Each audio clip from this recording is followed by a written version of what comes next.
Oregon women's basketball falters in second quarter to drop Big Ten opener versus number 6 USC. Though the Oregon women's basketball team put up a good fight in the first frame, it was on the wrong end a huge run by the number 6 USC Trojans Saturday afternoon at Matthew Knight Arena and fell in its Big Ten opener, 66-53. The Ducks, 7-3, 0-1 Big Ten, led by a point after one quarter, but were outscored 28-6 in the second and trailed 40-19 at halftime. That deficit proved to be too much to overcome in a conference opening loss against one of the nation's best teams. Oregon shot just 2 for 18 in the second quarter and was outscored 17-0 before it finally scored points over halfway through the frame. "We had one really bad quarter, and it was really bad," Oregon coach Kelly Graves said. Oregon's hot start to the first, which saw them lead 9-3 in the early going, featured a swarming defense that kept USC stars Juju Watkins and Kiki Iriefin in check, blitzing the star guard Watkins and doubling the post Iriefin whenever the pair touched the ball. That swarming defense disappeared in the second. "There's two things that you can always control as an individual, and that's your energy and your effort," Oregon guard Deja Kelly said. "We had some drop-offs from an individual standpoint and a team standpoint, and that just can't happen." Still, the Ducks were encouraged with how they played outside of that one quarter.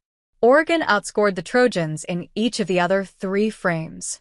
Kelly scored 16 points, Peyton Scott added 13 points, and sophomore Ari Long scored 10 points off the bench.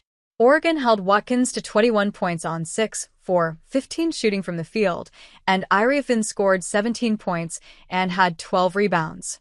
Former Oregon State star Talia von Oelhoffen had 11 points and a trio of 3-pointers.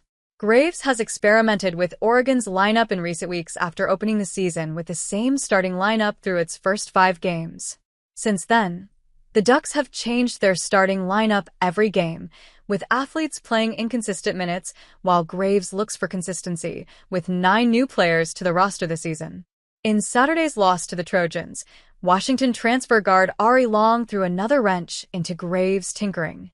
The sophomore scored 10 points and nabbed 5 steals in just over 16 minutes off the bench after playing a total of 50 minutes through 9 games heading into the game.